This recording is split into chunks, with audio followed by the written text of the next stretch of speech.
توی آلاسکا تماسی با پلیس گرفته میشه. یه آقای وحشت زده در حالی که داشت ویسپر میکرد به پلیس میگه یه غریبه‌ای که تا به حال ندیدمش به زور وارد خونم شده و در حالی که تبر دستشه دنبالمه. پرونده امروز یکی از عجیب‌ترین داستان‌های جناییه که تا به امروز توی این چنل تعریف کردیم. پرونده‌ای که ابتدا مردم آلاسکا رو خیلی میترسونه، اما بعد از مدتی شروع میکنن به تعریف و تمجید از شخص مجرم. بله، درست شنیدید.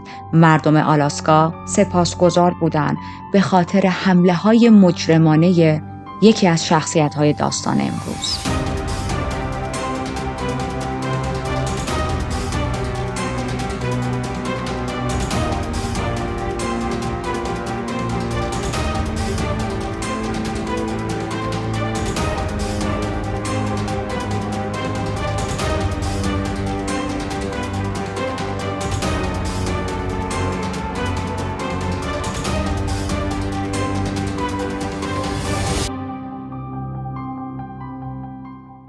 وقتتون بخیر. من ریتا هستم و توی این چنل پرونده های جنایی رو براتون تعریف میکنم. یک توضیح خیلی کوچیک بدم برای دوستانی که شاید این اولین ویدیویی هست که دارن از من میبینن. ایشون آقای چارلیه و من هر از گاهی اگر وقت خالی پیدا کنم مکان رکوردم رو عوض میکنم و با چارلی ویدیو میگیرم، چون بچه‌ها خیلی دوستش دارن. این رو هم بگم، من قبل از اینکه رکورد رو شروع کنم چارلی خودش بدو اومد رو مبل، فهمید میخوایم با هم فیلم برداری کنیم و عروسکش رو هم آورد. اسم این عروسکش چیکیه، تازه براش گرفتیم، خیلی دوستش داره. اوکی، ببخشید، میگه بهش دست نزن. پرونده امروز پرونده یک مقدار متفاوتیه نسبت به پرونده هایی که تا الان توی این چنل با هم بررسی کردیم، اما خیلی داستان جالبی داره. از اون کیس هاییه که واقعا مشتاقم نظر شماها رو در انتها بدونم و برای همین متفاوت بودنش هم انتخابش کردم. بریم به 24 جون سال 2016 و با یک آقایی آشناشیم به نام چارلز البی. اون روز معمولی بود برای چارلز. داشت از شروع روزش از صبحش لذت می برد تا اینکه میشنوه یکی در خونش رو زده. شنیدن صدای در چیز عادی بود برای چارلز. ممکن بود یکی از دوستاش باشه، یکی از همسایه‌هاش باشه، یا حتی خرید باشه یا پستچی. پس چارلز خیلی معمولی میره که در خونه رو باز کنه و ببینه کی پشت دره. وقتی در رو باز میکنه میبینه یک آقای بسیار قد بلندی پشت در وایساده و این آقا براش غریبه بود. چارلز هرگز این آقا رو ندیده بود. گفتیم قدش خیلی بلند بود، موهای بلندی داشت، یه ژاکت چرم مشکی هم تنش کرده بود و البته خیلی هم هیکلی بود. این آقا نگاه خیلی عجیبی داشت و زل زده بود به چارلز. هیچ لبخند یا مهربونی و شادمانی تو صورتش دیده نمیشد.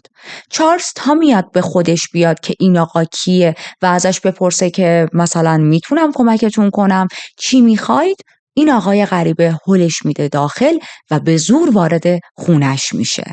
با عصبانیت و جدیت به چارلز میگه برو توی اتاقت و روی تخت بشین. چارلز چاره‌ای نداشت جز اینکه دستورات این آقا رو گوش کنه، اطاعت کنه. ممکن بود این آقا بهش آسیب بزنه. با اینکه هر چی این آقا میگفت چارلز گوش میداد، اما از عصبانیت این مرد غریبه چیزی کم نمیکرد. هر چی رو که میگفت چارلز داشت انجام میداد، ولی این آقا انگار داشت هر لحظه بیشتر و بیشتر عصبانی و خشمگین میشد. یه حالتی بود که وقتی تو چشمای چارلز نگاه میکرد عصبانیتش چند برابر بیشتر میشد. چارلز چند بار به این آقا میگه اگر که پول میخوای، مثلا من توی فلان قسمت خونم مقداری پول گذاشتم، برو اونو بردار و دست از سر من بردار. چارلز با خودش فکر میکرد که این آقا دزده و برای دزدی وارد خونش شده، اما اشتباه فکر میکرد. هدف اصلی این آقا دزدی نبود و هر باری که میومد با این مرد صحبت کنه جملهش رو هنوز تموم نکرده این آقا عصبانی میشد و یه دونه میخوابون زیر گوش چارلز. میدونید یه حالتی بود که اصلا چارلز رو نگاه میکرد عصبانیتش چند برابر میشد. انگار که چارلز رو میشناسه، گذشتهش رو میدونه، یه خصومت شخصی با این آدم داره، ولی چارلز اینجوری بود که من تا حالا این آدم رو ندیدم. اولین بار من دارم این آدم رو میبینم. چرا این آدم انقدر از من عصبانیه؟ من نمیشناسمش، مگه میشه اون منو بشناسه؟ خب معمولا میزان زیاد خشم وقتی به وجود میاد که یکی از اون افراد یه شناختی داره نسبت به طرف مقابلش دیگه. اما همونطوری که گفتم چارلز بار اولش بود که این آدمو توی زندگیش ملاقات میکرد. بعد از اینکه چند بار چک میزنه تو صورت چارلز، بهش میگه برات جالب نیست که من چجوری آدرس خونت رو پیدا کردم؟ چارلز توی حالت شاک مونده بود و با تته پته میگه چرا؟ چجوری خونم رو پیدا کردی؟ این آقای غریبه به چارلز میگه خودت به من آدرس دادی و خواستی که بیام دنبالت. همینجا بشین و تکون نخور. چارلز حرفش رو گوش میکنه، میشینه، تکون نمیخوره. این آقا میره یه سری جاهای دیگه خونه رو میگرده، اتاقای دیگر رو میگرده، یه سری لوازم پیدا میکنه، برمیداره اینا رو در واقع میدزده و یه چند دقیقه میگذره چارلز دیگه صدایی نمیشنوه و ما الان رسیدیم به اول پرونده که گفتیم یک آقایی با پلیس تماس میگیره، میگه یک غریبه‌ای به زور وارد خونم شده، تبر دستشه، من خیلی ترسیدم، جونم در خطر، احساس میکنم که میخواد من رو بکشه. کی چارلز با پلیس تماس میگیره؟ موقعی که چند دقیقه گذشته هیچ صدایی نمیشنوه و پیش خودش احساس میکنه نکنه این آقا خونه رو ترک کرده. چند بار صدا میزنه، چند بار میگه که هستی نیستی، هلو، یه همچین حالتی، و وقتی هیچ ریسپانسی نمیگیره میفهمه خب احتمال زیاد این آقا خونه رو ترک کرده. اونجا با پلیس تماس میگیره و درخواست کمک میکنه. پلیس میرسه، خونه چارلز رو کامل بررسی میکنن. به جز همون چند تا وسیله‌ای که گفتیم این مرد غریبه برداشته بود، چیز دیگه‌ای توی خونه کم نشده بود. به هم ریختگی توی خونه وجود نداشت و این آقا هم داخل خونه نبود. هرچی پلیس میگرده به چارلز میگن که میتونی قیافش رو برای ما توصیف کنی و چون این آقا تازه خارج شده بود، چارلز زیاد تو صورتش نگاه کرده بود و تا حدودی چهره رو به یاد داشت، پس میتونه برای پلیس ها تعریف کنه. به علاوه چند تا چیز دیگه، مثلا اینکه میگه یه چکش دستش بود و همینطور توی یه دست دیگه‌ش هم یک دفترچه کوچیک بود، دفترچه‌ای که توش پر از اسم بود. پلیس از چارلز میپرسه هیچ آیدیایی داری این آقا اصلا چرا اومده وارد خونه تو شده؟ داستان چیه؟ حرفی بهت زد؟ و چارلز به پلیس حرف عجیبی میزنه. میگه من چند سال پیش یه سابقه جنایی داشتم و یه مدت زندان بودم، دستگیر شدم. سال 2003 به خاطر تجاوز رفتم زندان. تجاوز به یک دختر نوجوان. چارلز رو انداخته بودن زندان و بعد از چند وقت اومده بود بیرون. میگه این مرد غریبه به من گفت آدرس تو رو از دیتابیس پلیس پیدا کردم. خب این حرف خیلی برای نیروی پلیس عجیبه. یعنی چی که این آدم ادعا کرده من مشخصات تو رو از دیتابیس پلیس پیدا کردم؟ به جز پلیس که کس دیگه‌ای دسترسی نداره به این دیتابیس. یعنی چی؟ یعنی این شخص مهاجم از نیروهای خود پلیسه؟ به هر حال این گزارش عجیب، این پرونده عجیب باز میمونه. پلیس در حال تحقیقات روش بود، هیچ آیدیایی نداشتن داستان چیه، تا اینکه طولی نمیکشه چند روز بعد یه اتفاق عجیب دیگه ای میفته. بریم با یک آقای دیگه ای آشناشیم به نام اندرس باربوسا. تقریبا نیمه های شب بود که اندرس با پلیس تماس میگیره. به پلیس میگه من خواب بودم، توی خونه خودم بودم، دیدم یکی داره در خونه رو میزنه. از خواب پریدم با صدای در. تقریبا دور بر ساعت 3-4 صبح بود. میرم در رو باز میکنم و میبینم یک آقای بسیار قد بلند با موهای بلند و یک ژاکت مشکی چرمی پشت در وایساده. اندرس یه چند ثانیه با این آقا چشم تو چشم میشه. خواب بود دیگه، یه جورایی هنوز مغزش نیومده بود بالا و خب دمدمای صبح هم بود، در خونش رو زده بودن. یه مقدار این موضوع عجیب بود، کی آخه 3-4 صبح میاد در خونه ی آدمو بزنه؟ تا میاد به خودش بیاد میبینه که 2 تا خانم غریبه از پشت این آقا اومدن بیرون. هر سه تاشون اندرس رو هل میدن داخل خونه و بهش میگن که صدات در نمیاد، برو بشین روی یه صندلی. اندرس بلا فاصله میشینه از ترسش روی صندلی و یه دونه از اون خانم هایی که همراه این آقای غریبه بود تلفن همراهش رو در میاره و شروع میکنه از اندرس فیلم گرفتن. این فیلم گرفتنه که شروع میشه، اون مرد غریبه شروع میکنه اندرس رو کتک زدن. همینطوری چک میزد تو صورت اندرس، مش میکوبید تو صورتش و بهش میگفت حق نداری صدات در بیاد، حق نداری حرف بزنی، سکوت میکنی، هیچی نمیگی. اگر کوچکترین حرفی بزنی انقدر میزنمت تا بمیری. این چکش تو دست من میبینی؟ با این چکش جوری میزنمت که ارباب بودن رو از یاد ببری. حالا این کلمه اربابی که استفاده میکنه از کلمه دام استفاده میکنه. دام در BDSM به مردی میگن که دوست داره اعمال قدرت کنه. در واقع کلمه کاملش دامیننسه که دام هم بهش گفته میشه. من فکر میکنم معادل فارسیش همون ارباب باشه. اندرس با گریه میگه که چی از جونم میخوای و این آقا میگه اومدم تا بدهی تو به هم صاف کنی. اندرس اینجوری بود که یعنی چی؟ کدوم بدهی؟ من که پولی از کسی قرض نگرفتم.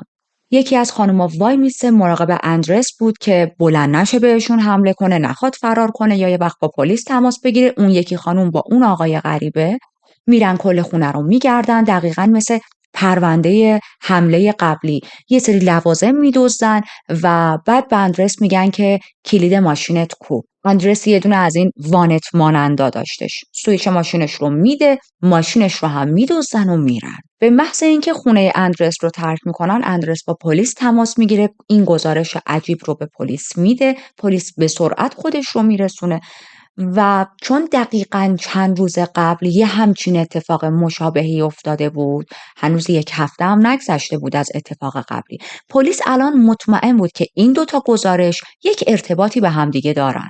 خب ما گفتیم دقیقاً چند روز پیش هم یه نفر اومده بود خونه چارلز، همین مشخصات و ویژگی‌های ظاهری رو داشت، همینطوری حرف‌های عجیب و غریب میزد و یه سری چیز هم از خونه چارلز دزدیده بود. اما یه تفاوت کوچیک داشت پرونده اندرس با چارلز. اونم این که چارلز منشن نکرد دوتا خانم هم همراه این آقا اومده بودن. اما این بار اندرس داشت میگفت این آقا با دوتا خانم اومده بود. ممکن بود یه کس دیگه‌ای باشه و فقط خیلی اتفاقی تمام قضایا شبیه به هم بوده باشه.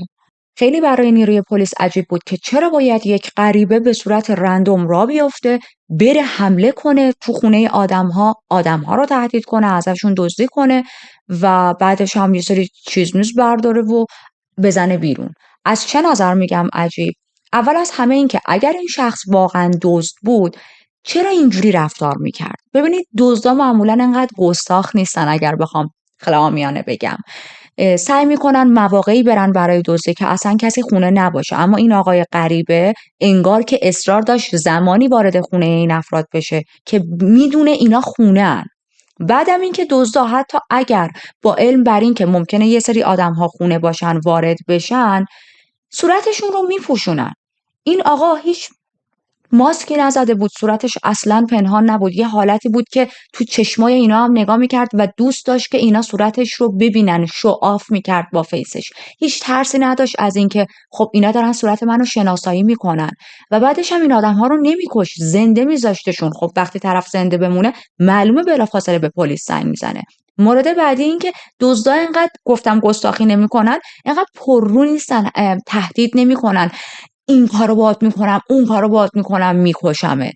معمولا دیگه توی بعضی از کیس های نادر دزدهایی هستن که خیلی هم میزان خشونتشون بالاه، اما به طور کلی دزدی ها خیلی چنین الگویی رو ندارن. مورد آخر این که دزدا انقدر طرف و تهدیدهای عجیب و غریب نمیکنن. این آقا یه جوری حرف میزد خیلی مشکوک، یه حالتی که انگار از گذشته این آدمها خبر داره یا یک آتویی ازشون داره، یه چیزی میدونه. دزدا معمولا میان اگرم کسی خونه باشه میگن ساکت بشین، تلفن همراه طرف رو ازش میگیرن که نتونه با پلیس تماس بگیره یا حداقل دیرتر بعد از ترک کردن اینا از خونه بتونه با پلیس تماس بگیره.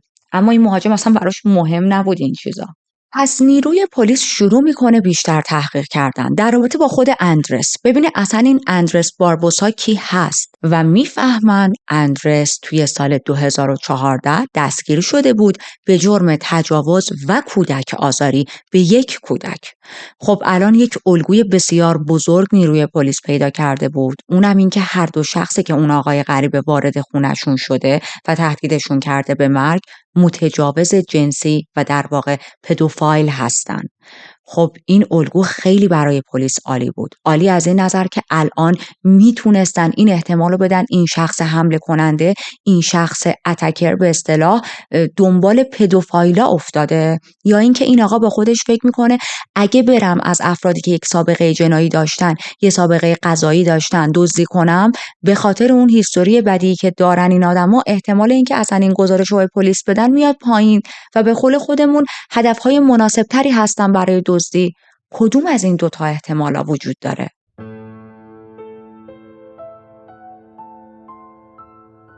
2 روزی گذشته از این گزارش و کارآگاه‌ها در حال تحقیق و بررسی این مسائل هستند تا اینکه یک اتفاق دیگه میفته. یه گزارش مشابه دیگه به دست پلیس میرسه. البته این گزارش یه تفاوت بزرگی با قبلی‌ها داشت. داستان از چه قرار بود؟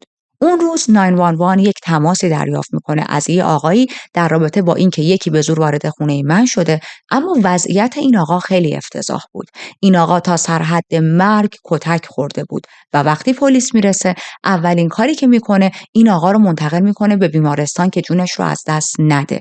اسم این آقا وسلی دیمارست بود. وسلی حالش خیلی بد بود که مستقیم میبرنش بیمارستان.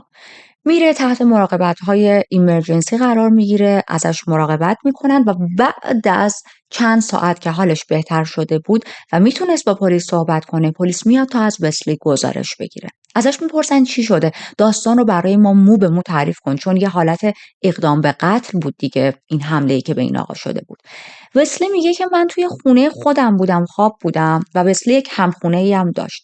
خواب بودم، همخونم اومد بالای سرم بیدارم کرد و گفتش که پاشو، یکی داره تلاش میکنه که به زور وارد خونمون شه. از جام بلند شدم، با تعجب رفتم سمت در خونه ببینم کی میخواد به زور وارد خونه شه و از پشت پنجره دیدم یه آقای قد بلندی پشت در وایساده در حالی که یک چکش دستشه. تا اومدیم به خودمون بیایم این آقا تونست دستگیره رو بشکونه، دستگیره در رو، و وارد خونه شه. به محض ورودش به خونه به همخونم میگه برو یه گوشه بشین و دست به هیچ کار احمقانه ای نزن. همخونم هم میره و یه گوشه میشینه بی دردسر. این آقا اومد سمت من، وایساد جلوی من و شروع کرد سر من فریاد زدن و به من فحش دادن و توهین کردن که تو یک متجاوز جنسی فلان فلان شده ای و حالا خیلی حرفهای رکیکتر دیگه که من حالا نمیتونم توی این چنل بیان کنم، اما همینطوری نان استاپ داشت توهین میکرد به وسلی. پلیس ازش میپرسه چرا بهت همچین حرفایی میزد؟ وسلی میگه که من سال 2006 سابقه دستگیری داشتم به خاطر تعرض به یک کودک. در واقع عامیانش این میشه که وسلی هم پدوفایل بود. وسلی به یکی از نوه‌هاش تجاوز کرده بود. میگه این آقا به من گفت میخوام بابت کاری که کردی ازت انتقام بگیرم. یه چکش بزرگ دستش بود و همینطوری که با من صحبت میکرد این چکش رو توی دستش جلو و عقب میچرخوند. همینطوری که این چکش رو میچرخوند به هم گفت بشین زانو بزن جلوی من. من این کارو نکردم. چند بار دیگه هم به هم گفت، این حرفو تکرار کرد، گفت باید جلوی من زانو بزنی، باید عذرخواهی کنی، رو زمین دراز بکش، ولی من هیچ کدوم از این حرفا رو گوش ندادم. شروع کرد چند بار توی صورت من ضربه زدن، چک زدن و من سعی کردم از خودم دفاع کنم. تلاش کردم بهش مشت بکوبم، حمله کردم بهش، گلوشو گرفتم فشار بدم، با هم درگیر شدیم و توی این درگیری هلش دادم عقب.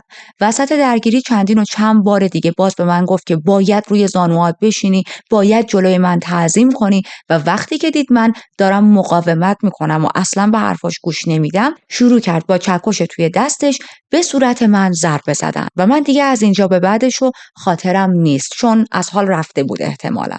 همینطوری که خود وسلی برای نیروی پلیس تعریف کرده بود، وسلی هم یک پدوفایل بود. گفتیم به نوش تجاوز کرده بود. نوش سنش خیلی کم بود. بعد از این تجاوز وسلی رو 9 ماه میفرستن زندان. خیلی عجیبه، فقط 9 ماه. و بعد از 9 ماه از زندان میاد بیرون و خیلی عادی شروع میکنه به زندگیش ادامه دادن. من خیلی تحقیق کردم که بتونم اطلاعات بیشتری رو در رابطه با این تجاوزی که وسلی به نوش انجام داده به دست بیارم، اما اطلاعات خیلی محرمانه بود.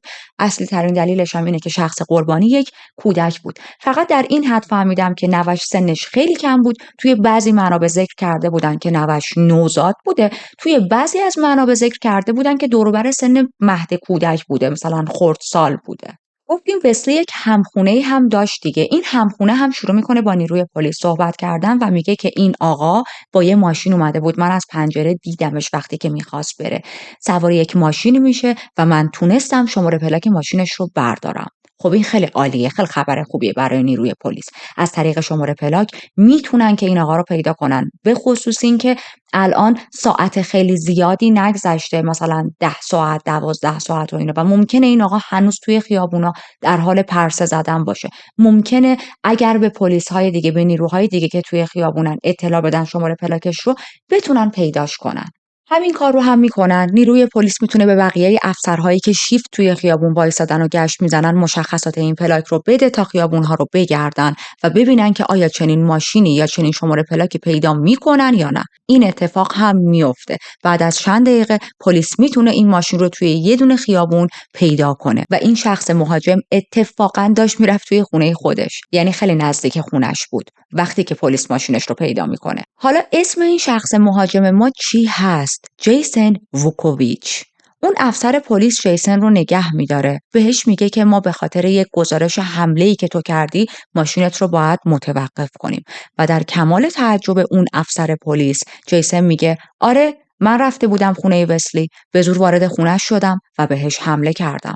برای این میگم در کمال تعجب نیروی پلیس، چون معمولاً اشخاص توی چنین شرایطی، توی چنین موقعیت‌هایی به پلیس میگن که نه ما نبودیم، اشتباه گرفتی، حتما سوء تفاهمی پیش اومده، یا حداقل اگر که قبول کنن اونا هستن انقدر گستاخانه تو چشای پلیس نگاه نمی‌کنن و بگن آره من کردم، من رفتم خونه فلانی.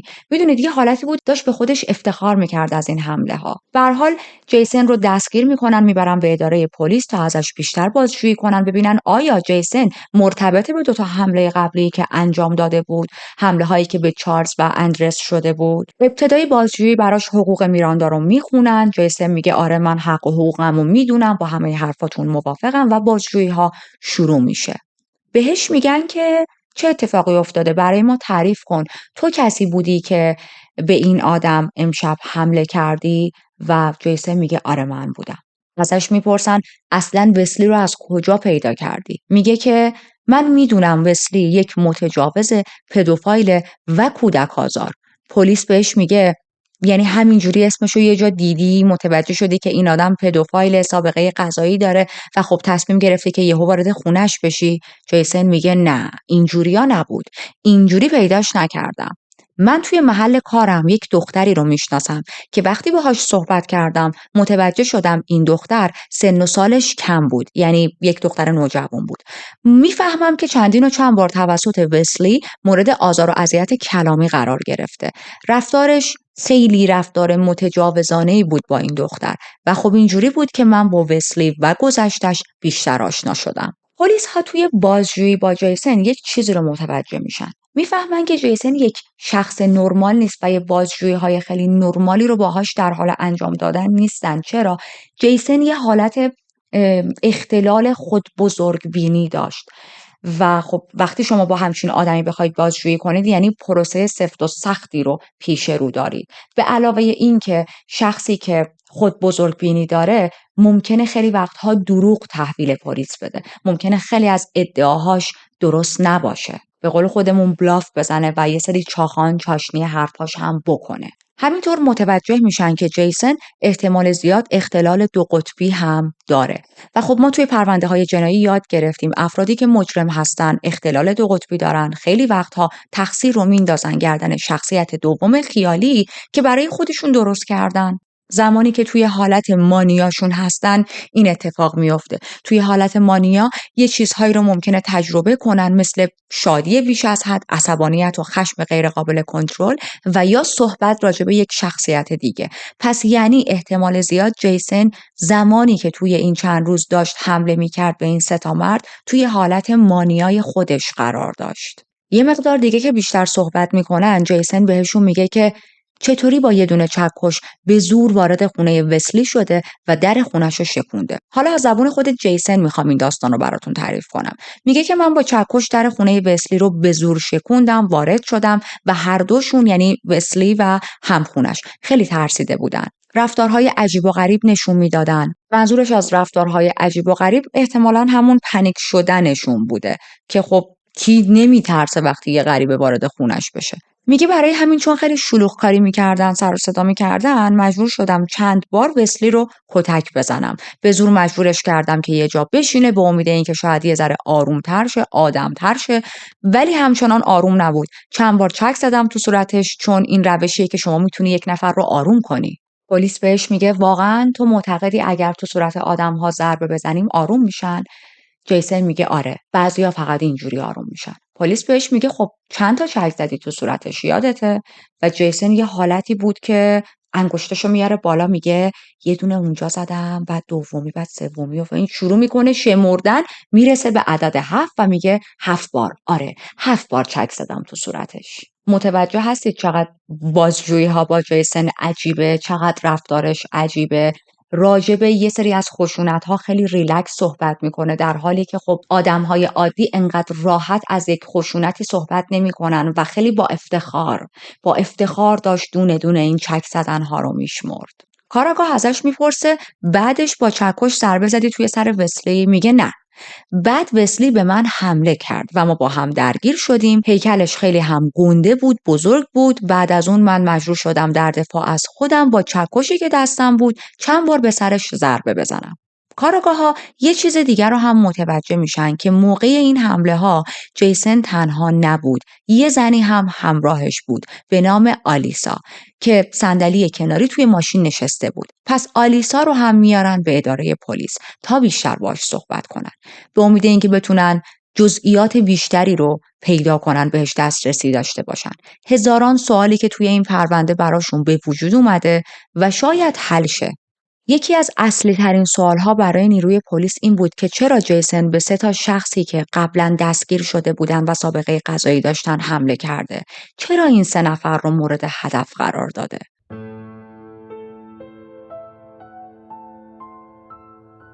آلیسا رو میارن به پلیس استیشن و یک مدتی توی اتاقی که باید ازش بازجویی کنن نگهش میدارن. خودشون بیرون بودن. بعد از چند دقیقه میرن وارد اتاق میشن و میبینن که آلیسا گرفته واسه خودش رو میز خوابیده، سرشو گذاشته اینجوری رو میز و خوابه.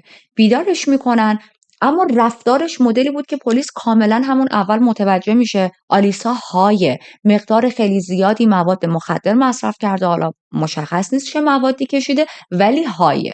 خب کسی هم که های باشه، تو ابرا باشه، نمیتونه خیلی جوابهای درستی به پلیس بده و البته پلیس هم نباید خیلی باش بازجویی انجام بده. وظیفه پلیس هاست زمانی از یک شخصی بازجویی کنن که میدونن در وضعیت سلامت روانی و جسمی کامل، حالش کامل خوب، نرماله، وگرنه اون بازجویی هیچ اعتباری در دادگاه نخواهد داشت. اما خب به هر حال این بازجویی ها رو باهاش انجام میدن به امید اینکه شاید اونا رو به یک سرنخایی برسونه که از طریق اون سرنخها بتونن توی دادگاه کاری بکنن. ازش میپرسن که جیسن با چکش حمله کرده بود و اولش آلیسا میگه نمیدونم.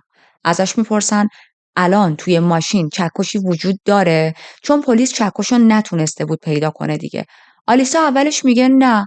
بعد دوباره ازش این سوال رو با روش‌های دیگه میپرسن، جمله بندی هاشون رو عوض میکنن، خط زمانی سوال رو عوض میکنن و آلیسا میگه آره چکش توی ماشینه، زیر یکی از صندلیاست. پلیس میره سراغ ماشین، چکش رو پیدا میکنه و چکش غرق در خون بود.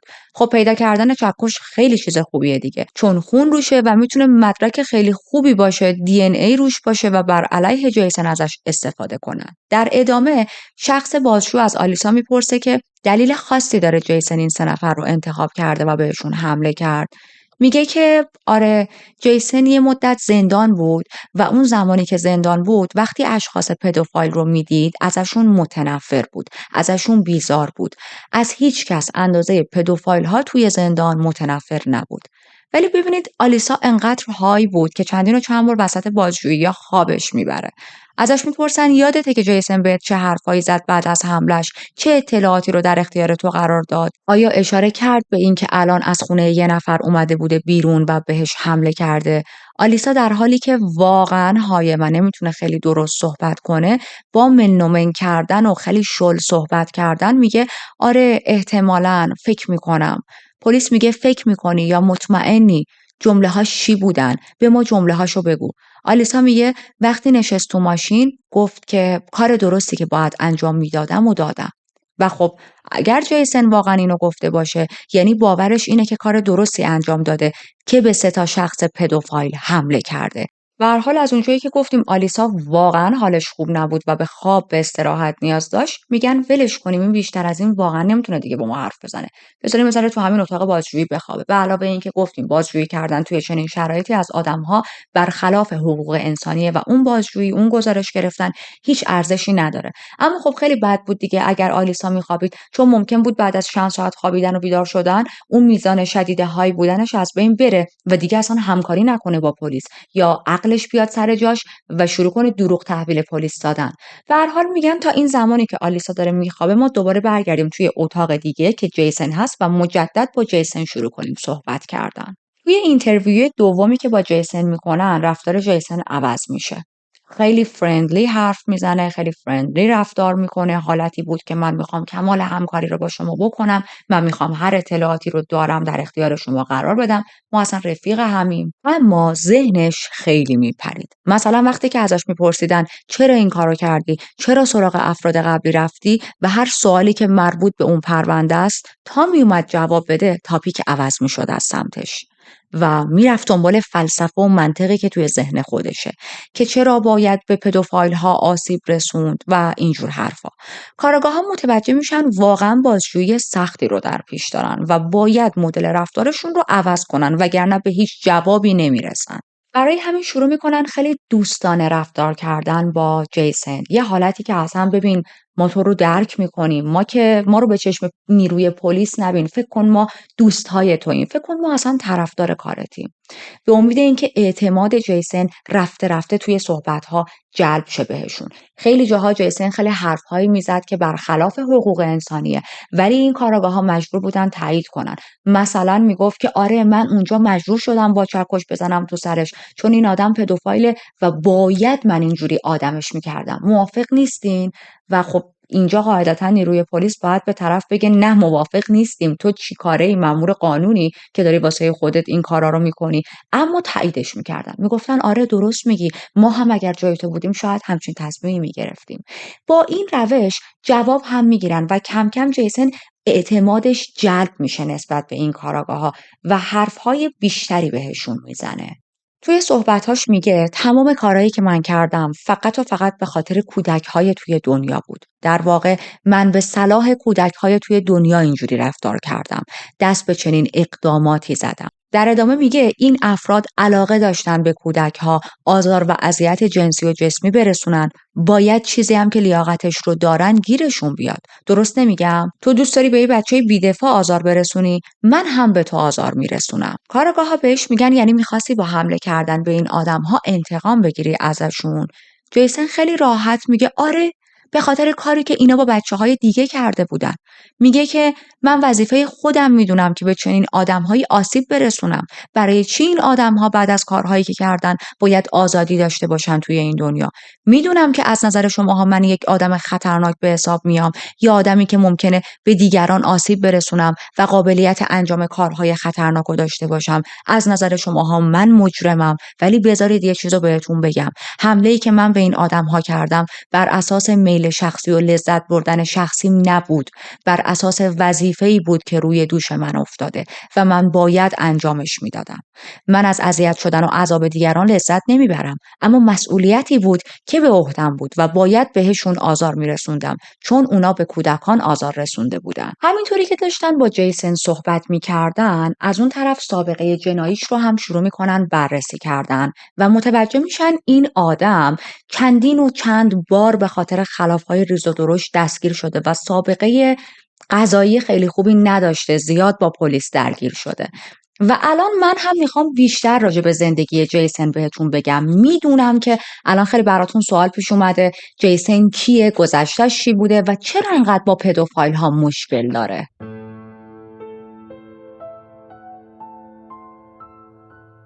جیسون ووکوویچ متولد 25 جون سال 1975 بود. توی آلاسکا به دنیا اومد. پدر بایولوژیکالش رو هرگز ندید. زمانی که به دنیا اومد فقط مادرش داشت ازش نگهداری میکرد و پدرش ترکشون میکنه. بعد از مدتی مادرش با یک آقای دیگه‌ای وارد رابطه میشه، با هم ازدواج میکنن و بعد از ورود این ناپدری به زندگیشون آزار و اذیت‌ها و آرامش ندیدن تو زندگی جیسن و برادرش هم شروع میشه.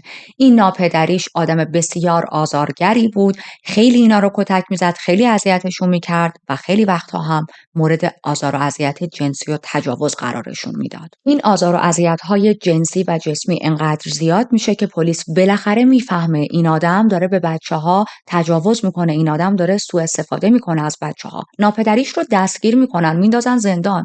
اما بعد از چند وقت، مدت خیلی کوتاهی، ناپدریشون از زندان میاد بیرون و از زندان اومدن بیرون و برگشتن به زندگی جیسن و برادرش به معنی اینه که دوباره آزار و اذیت‌هاش ادامه پیدا کرده، شروع شده داره ادامه میده.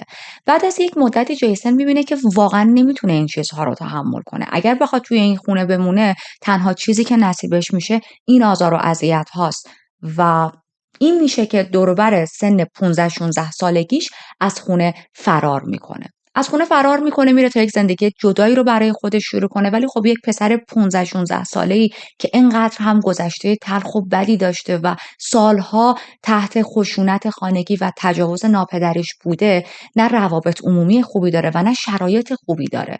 مجبور بود کار پیدا کنه، به پول نیاز داشت چون دست خالی از خونه زده بود بیرون، اما نمیتونست خیلی هم خوب کاری پیدا کنه. رو میاره به دزدی‌های کوچیک انجام دادن، زورگویی‌های کوچیک کردن. حتی من توی یک منبعی خوندم که جیسن ازدواج هم کرده بود و توی یکی از این بارهایی که مواد مخدر مصرف کرده بود و های بود، خیلی بدجور همسرش رو کتک میزنه. اما خود جیسن این مورد رو رد میکنه توی صحبت‌هاش. این موضوع رو قبول نداره، میگه که نه، من به همسرم هرگز آسیبی نرسوندم و این حرف درست نیست. نمیدونم چقدر این حرف صحت داره، آیا واقعا به همسرش هم آسیبی رسونده بود، در واقع همسر سابقش، یا اینکه این یک شایعه است. برای همین فقط براتون بیانش کردم.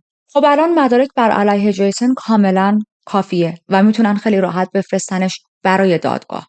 ما هم بریم و دادگاهاش رو بررسی کنیم. قبل از اینکه دادگاهاش شروع شه، جیسن یه کاری میکنه، یه نامه مینویسه و این نامه رو میده به یک خبرنگاری تا منتشرش کنه. توی این نامه داستان زندگیش رو میگه که وقتی کوچیک بود ناپدریش چقدر اذیتش میکرد، چقدر کتکش میزد، چقدر بهش تجاوز میکرد و قانون نتونست ازش حمایت کنه. ناپدریش رو میندازن زندان اما بعد از چند وقت آزاد میشه. توی این نامه توضیح میده که من خودم قربانی کودک آزاری هستم و برای همین دلم میخواست با این کار از کودک‌های دیگه حمایت کنم.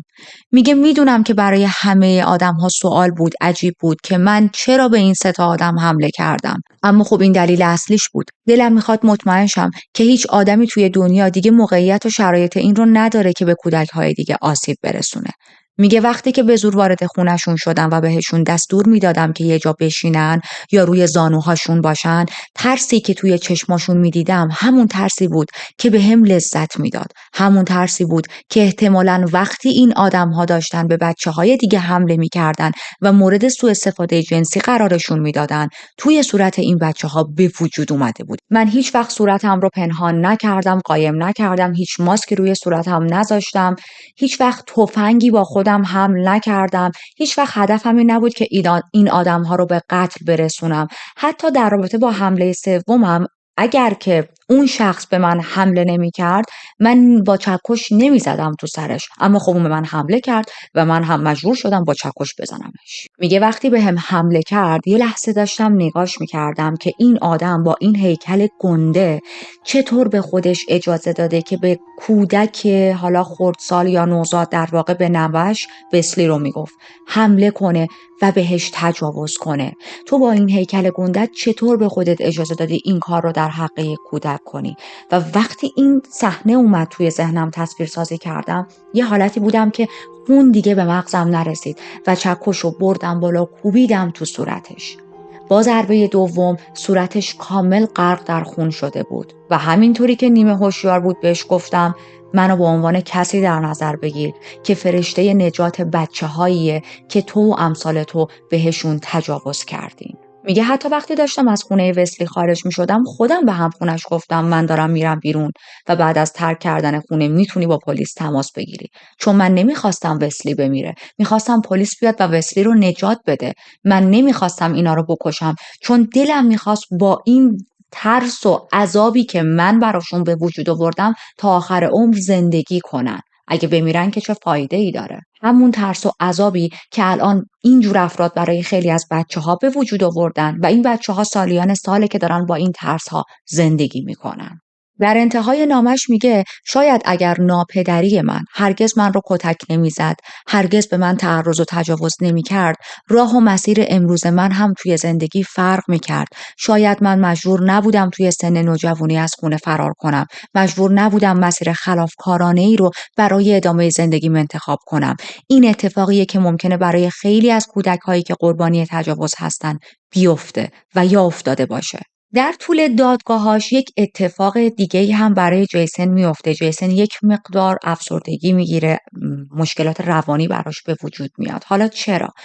ببینید جیسن توی این نامه‌ای که داشت مینوشت، توی صحبت‌هایی که داشت با رسانه‌ها میکرد، داشت از خاطرات دوران کودکی و نوجوانیش حرف میزد. خاطرات بسیار تلخی در رابطه با تجاوزهایی که ناپدریش داشت واسش انجام میداد. خب این به این معناه که این خاطرات خیلی وقت بود شاید از ذهن جیسن پاک شده بود و یه چیز کلی، یک حاله‌ای وجود داشت. چون مغز اینطوریه، وقتی که شما یک سری چیزهای خیلی بد رو تجربه کنید، بعد از یک مدتی کلیت اون ماجرا یادتون میمونه و جزئیات از ذهنتون میره، چون مغز وظیفش اینه که از شما محافظت کنه و یکی از کارهای محافظتش اینه که خاطرات بد رو براتون کمرنگ کنه. ما این مورد رو توی کیس‌های جنایی خیلی دیدیم. مثلا میبینیم یک آدم تحت یک خشونت خانگی قرار داره و برامون عجیبه که چرا این آدم با وجود این همه خشونت خانگی بعد از یه مدت دوباره طرف مقابلش رو میبخشه. مثلا حالا منظور من خشونت هایی مثل پدوفایل بودن طرف نیست، کیس های متفاوت رو دارم میگم. خب یکی از دلایلش همینه. اون آدم انقدر تحت فشار روانیه که ناخودآگاه بدون اینکه خودش متوجه بشه یک سری خاطرات و چیزهای بد از توی ذهنش موقت میتونه پاک شه و همون میشه که یادش میره این آدم یه پارتنری بود که مثلا خیلی به من آسیب رسوند، این آدم بارها و بارها من رو کتک زد و وقتی کار به جای باریک کشیده میشه تصمیم میگیره که حالا توی بعضی از شرایط از اون رابطه خارج شه، تو بعضی شرایط هم متاسفانه ختم میشه به پرونده های جنایی و ما مجبوریم توی این چنل بررسیش کنیم. این اتفاق داشت برای جیسن هم میافتاد. جیسن هم داشت خاطرات دوران کودکی که تلاش کرده بود الان که سنش رفته بالاتر رو فراموش کنه دوباره برای خودش زنده میکرد و همین میشه که یک مقدار افسردگی میاد سراغش، حالش بد بود و مجبور بود الان جزئیاتی رو به خاطر بیاره که منجر به تراما شده بود توی زندگیش، تراماهای خیلی شدید و حالا باید همه این جزئیات رو شخم میزد تا بتونه در دفاع از خودش به دادگاه بگه، به خبرنگارها بگه، به مردم بگه. خب هر چقدر شما توی چنین شرایطی خاطراتتون رو بیشتر شخم بزنید، جزئیات بیشتری هم میاد توی ذهنتون. این اتفاق هم برای جیسن میفته. بیشتر یادش میاد که دقیقاً ناپدریش چه کارهایی باهاشون میکرد، چقدر اذیتشون میکرد، چه جوری بهشون تجاوز میکرد. میدونید جزئیاتی که واقعاً برای بعضی‌ها میتونه بسیار آزاردهنده باشه مرور کردنشون. یادش میاد که ناپدریش تمام مدت داشت این بچه‌ها رو تهدید میکرد که اگر به کسی بگید من دارم با شماها این کارا رو میکنم، جونتون رو میگیرم، میکشمتون، اینجوریتون میکنم، اونجوریتون میکنم. تهدیدهایی که افراد پدوفایل همیشه میکنن برای بچه‌های کوچیک. میگه که من یادم اومد با برادرم یک اتاق مشترکی داشتیم و هر موقع صدای پای ناپدریم رو میشنیدیم به این معنا بود که مادرم خونه نیست، چند ساعتی از خونه رفته بیرون و این آدم الان دستشو میخواد بگیره به فلانش، پاشو بیا تو اتاق و شروع کنه ما رو آزار دادن، به ما تجاوز کردن، صدامون در بیاد، ما رو کتک زدن و ما چند ساعت جهنمی رو قراره با این آدم بگذرونیم. جیسن توی دادگاهاش میگه ما بچه که بودیم نمیدونستیم چه اتفاقی داره برامون میفته. میدونستیم یه چیزی درست نیست، میدونستیم رفتار این آدم اشتباهه، میدونستیم داریم اذیت میشیم، اما نمیدونستیم باید چی کار کنیم. آیا باید بریم به کسی بگیم؟ نباید بگیم؟ چطوری از خودمون دفاع کنیم؟ این آدم جثه‌اش چندین برابر ماه، زورش به ما میرسه و ما کاملا بی‌دفاع بودیم. من میدونم تمام کودکانی که مورد تجاوز جنسی قرار گرفتن توسط اشخاص پدوفایل دقیقاً همین عواطف و افکار و احساسات رو تجربه کردن. حتی یک اتفاق خیلی ناراحت کننده توی دوران کودکی جیسن میفته. این بخش از زندگیش واقعاً هم خیلی من رو خشمگین کرد، هم خیلی من رو ناراحت کرد. بعد از اینکه این تجاوزها دیگه خیلی زیاد شده بود و این بچه‌ها خیلی ترسیده بودن، جیسن و برادرش تصمیم میگیرن که بیا بریم به مامان بگیم، شاید مامان بتونه به ما کمک کنه و این کارو هم میکنن. میرن به مادرشون میگن که این آدم با ما داره این کارا رو میکنه، همچین رفتاری میکنه و ما دوست نداریم این آدم تو زندگیمون باشه. و مادرشون اینطوری بود که چرا دروغ میگید؟ چرا از خودتون حرف در میارید؟ باور نمیکرد حرف این بچه‌ها رو. و همون روز جیسن رو میشونه روی کابینت آشپزخونه، میگه اینجا میشینید جم نمیخوری تا ناپدریت بیاد.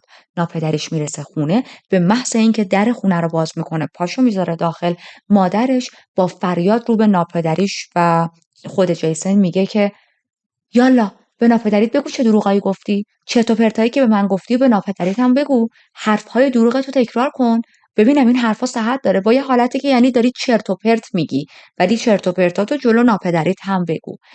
و خب این بچه با ترس و گریه در حالی که روی کابینت نشسته بود با حق حق یه ذره تیکه تیکه این حرفها رو تکرار میکنه که آره مثلا من به مامان گفتم که تو داری به من این کارا رو میکنی. و ناپدریش اون لحظه اینطوری بود که این حرفا رو از کجا در میاری؟ دیوونه شده بچه، خیال بافی میکنه و به همسرش یعنی مادر جیسن میگه تو یعنی واقعا فکر میکنی این حرفا درسته؟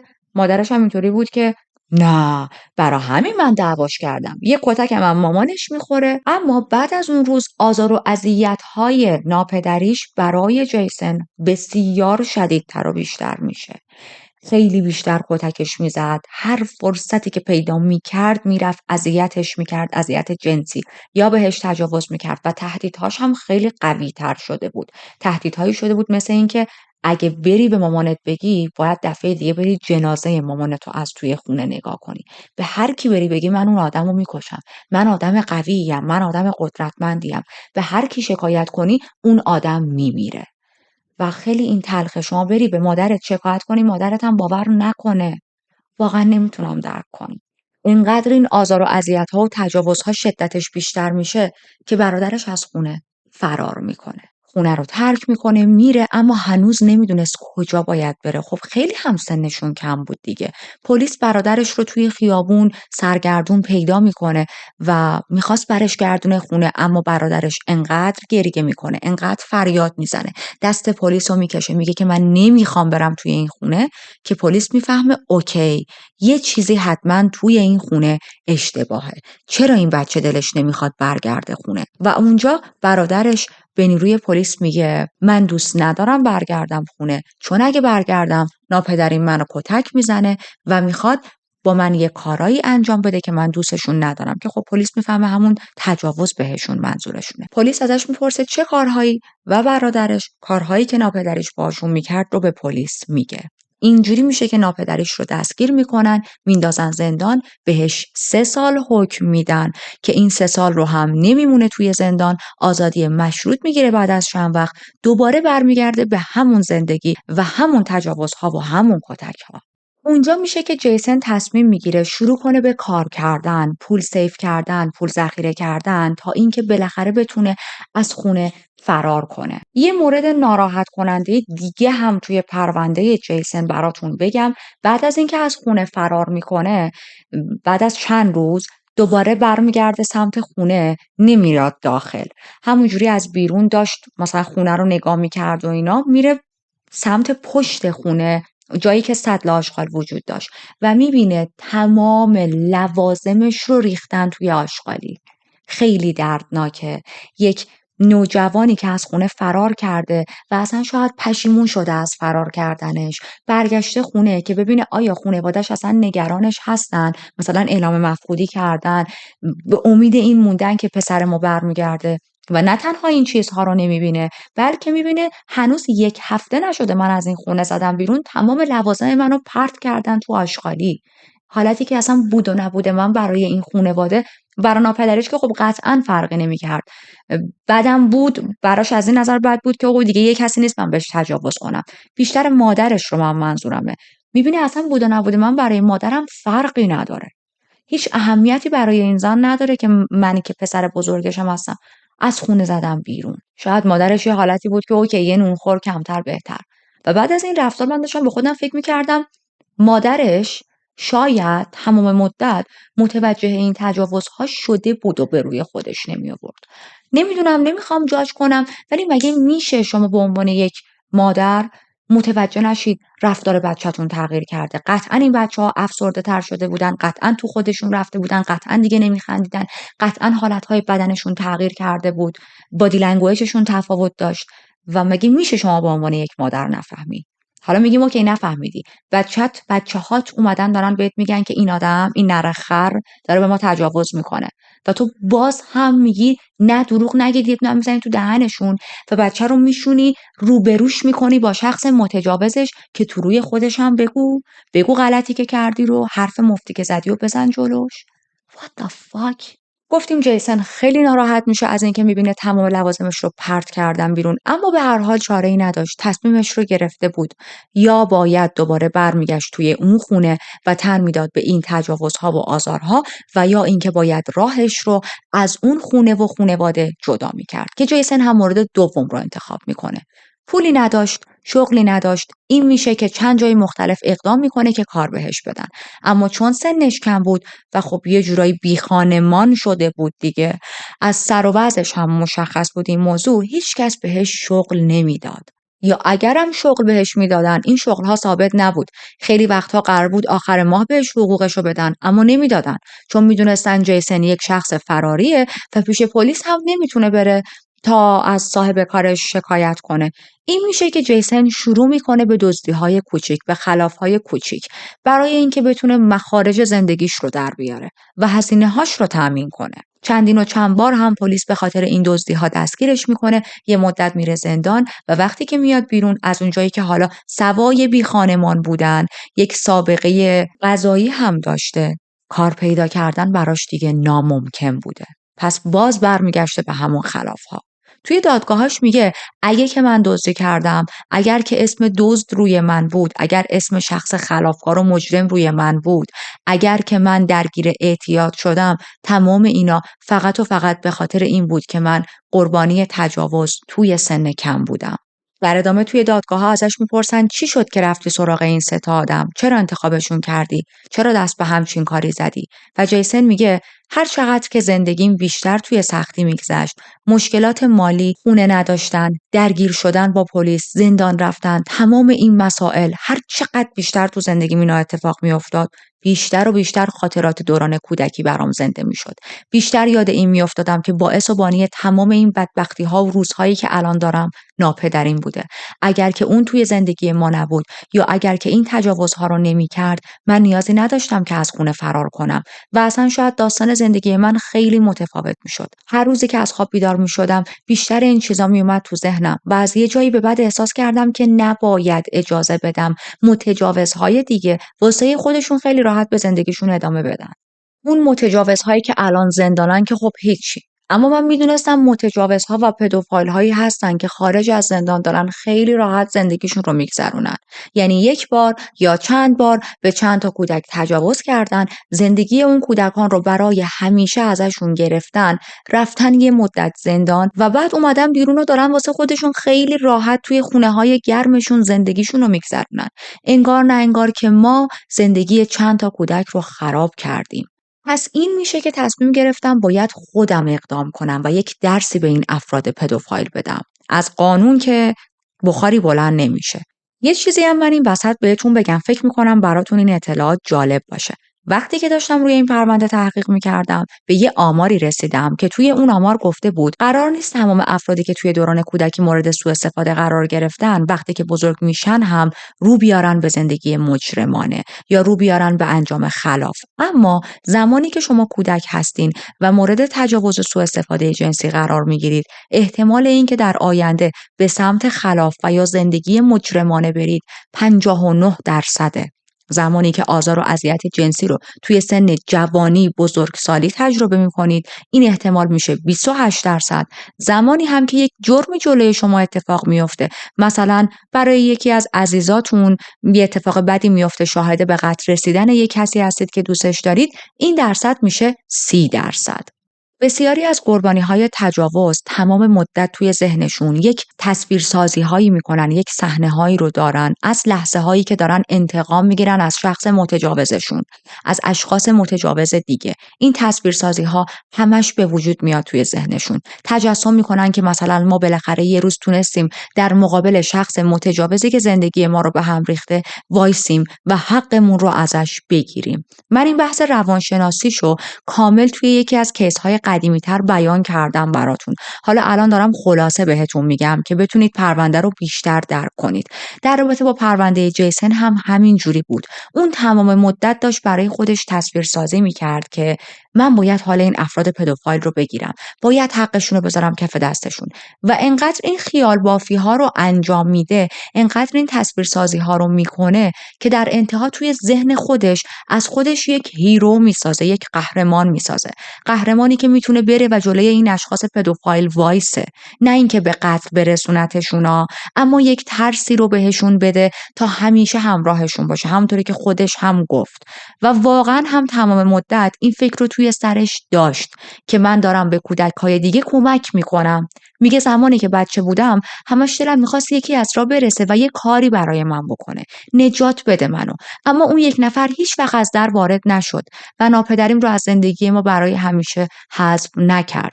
این تجاوزها رو استاپ نکرد و هدف من این بود که اون یک نفر باشم برای اون کودکانی که دارن مورد تجاوز قرار میگیرن و منتظرن یکی از راه برسه و این تجاوزها رو استاپ کنه. همون حالت هیرو مانندی که گفتم.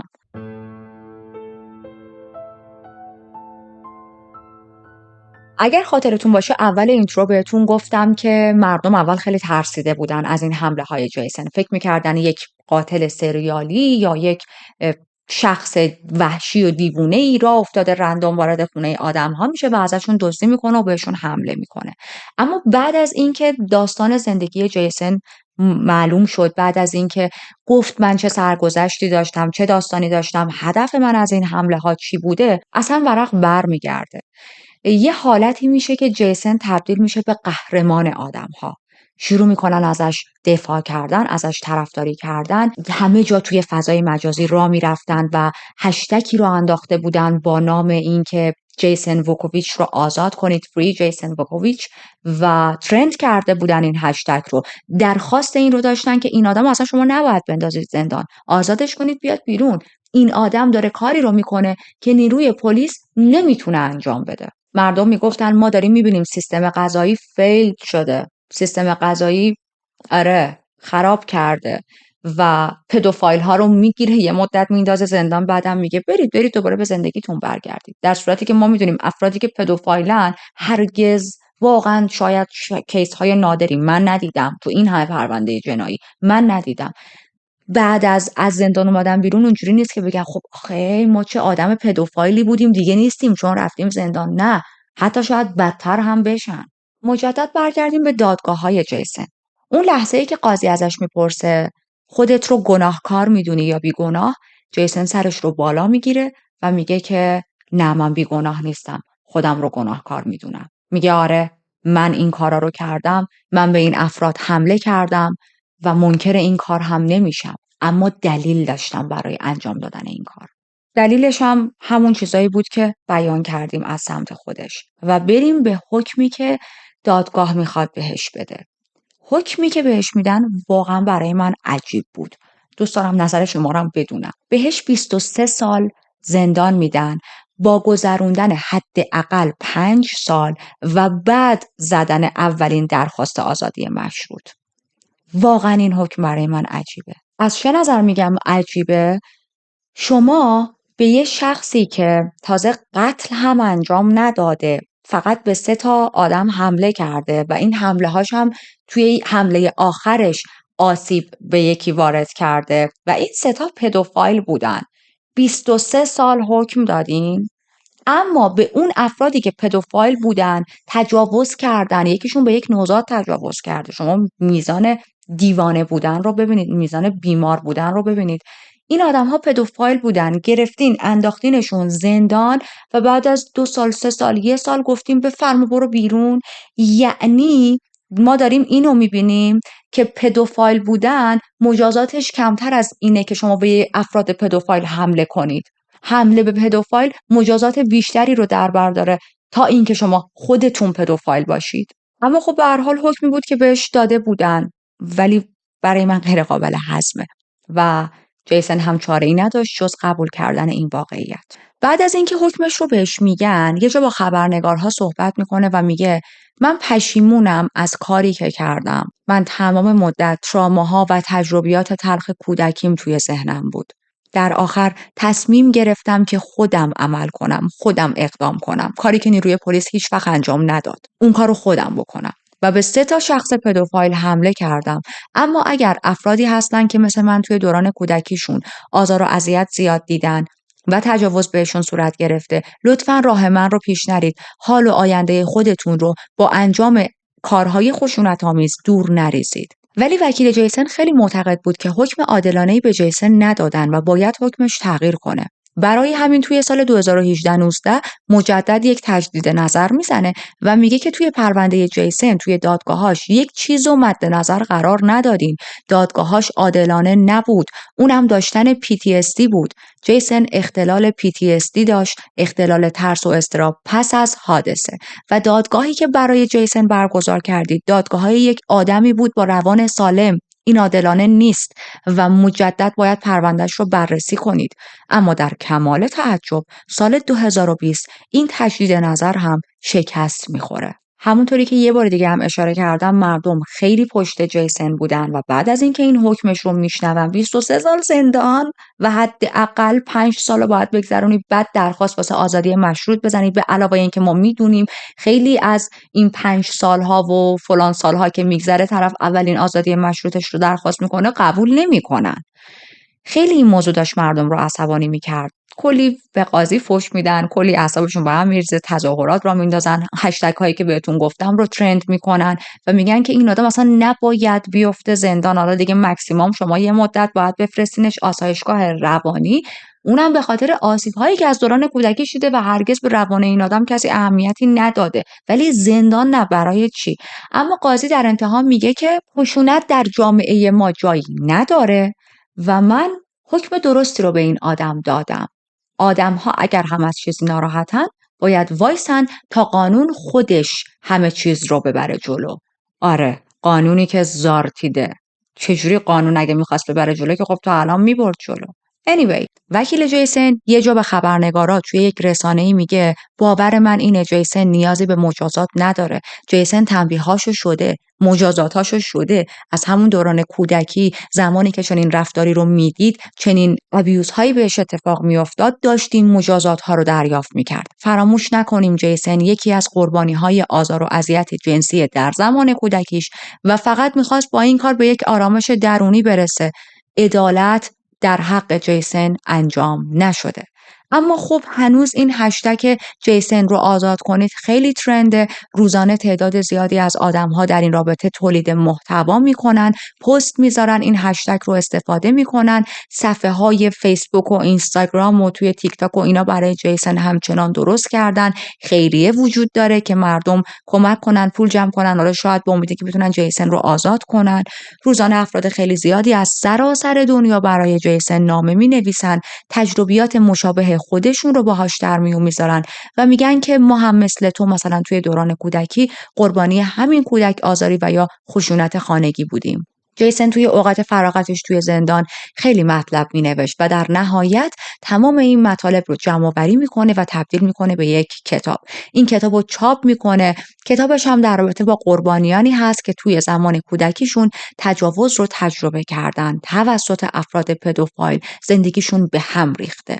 من این کتاب رو کامل نخوندم، اما توی این کتاب یه چیزایی نوشته، مثلا مثل این که ممکنه چه اتفاقی برای آدم‌ها توی چنین شرایطی بیفته. یه حرف جالب دیگه‌ای هم میزنه جیسن توی یکی از مصاحبه‌هاش وقتی که زندان بوده.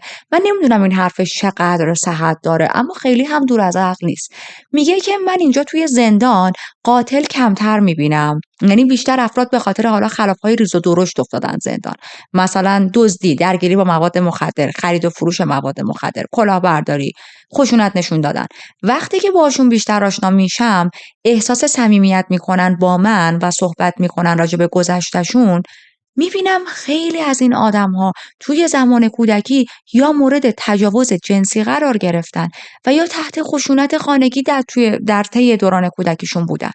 میگم نمیدونم چقدر این حرفش از نظر آمار و اعداد و ارقام درسته، اما واقعا دور از عقل نیست، چون همونطوری که عقب‌تر بهتون توی همین پرونده درصدها رو گفتم، افرادی که توی دوران کودکی مورد تجاوز و خشونت خانگی قرار میگیرن احتمال خیلی بیشتری داره که زندگیشون واقعا توی آینده برای همیشه از بین بره، خراب بشه. من اینجا یه پاز بزنم، اگر براتون عجیبه که چارلی چرا اینطوری خوابیده، وقتایی که خیلی احساس راحتی بیش از حد داره اینجوری میخوابه، میده هوا و دیگه لذت میبره.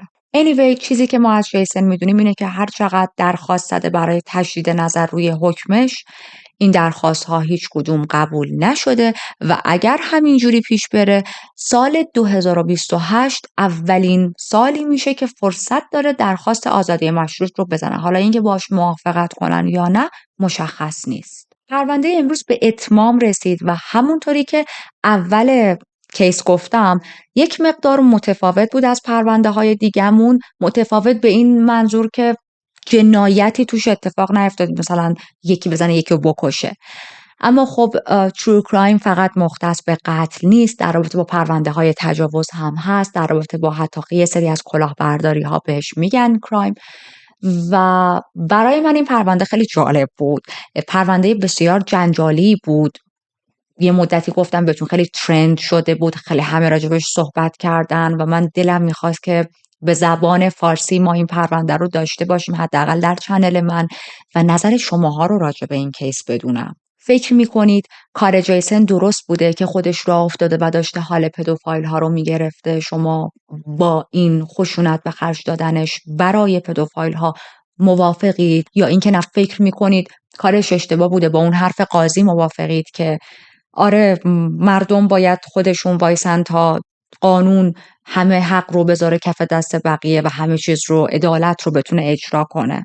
شما با کدوم حرف موافقید؟ چرا دارم ازتون میپرسم؟ چون نظر آدم‌ها، حالا خارجی‌ها، راجع به این پرونده خیلی متفاوت بود. بعضیا میگفتن که جیسن خیلی کار خوبی کرد، اصلا باید میزد اینا رو میکشت، اصلا شخص پدوفایل چرا باید توی این هوایی که ما داریم نفس میکشیم نفس بکشه. بعضی ها هم نوشته بودن که نه، جیسن خیلی کار اشتباهی کرد، آینده خودش رو خراب کرد و اینکه جیسن باید میرفت به یک روانپزشک مراجعه میکرد، به یک روانشناس مراجعه میکرد. اینکه برای خودش راه افتاده و داره نقش پلیس رو توی شهر بازی میکنه، نه، کامل اشتباه بوده. برای همین خیلی دوست دارم بدونم شما فکرتون چیه. اول نظرتون رو برای من بنویسید، بعد این حرف من رو گوش کنید، یعنی پاز بزنید بنویسید، بعد نظر من رو گوش کنید که تحت تاثیر نظر من چیزی ننویسید. میخوام نظر خودتون رو بخونم. من به شخص خیلی از این آدم بدم نیومد، نه اینکه بخوام آدم‌ها رو تشویق کنم به خشونت به هیچ عنوان، اما از نظر من حکمی که بهش دادن واقعا عادلانه نبود. اگر شما دارید به یک کسی که حمله میکنه به پدوفایل ها 28 سال 23 سال عذرخواهی میکنم زندان بدید، باید به شخص پدوفایل 103 سال زندان بدید. اوکی، نه اینکه به اون 3 سال زندان بدید. یعنی شخص حمله کننده به افراد پدوفایل 20 سال بیشتر زندان میگیره. نمیدونم، این با معادلات مغز من واقعا جور در نمیاد. البته شاید یک دلیل منطقی هم پشت این حکم بوده، این که شهر رو در امنیت نگه دارن، حالا دیگه آدم‌ها واسه خودشون راه نرن همینجوری به این و اون حمله کنن و امنیت به هم بریزه. اما من این موضوع رو خیلی زیاد تو پرونده های جنایی دیدم. افراد پدوفایل خیلی راحت از زندان میان بیرون، خیلی راحت از زندان میان بیرون. چرا فکر میکنید تجاوز حکمش کمتر از قتله؟ اون جسمش میمیره، اون آدمی که بهش تجاوز شده روانش میمیره. قتله. حالا فقط قتلی که برای جسم اتفاق میفته اشکال داره، قتلی که برای روان یک نفر اتفاق میفته اشکال نداره.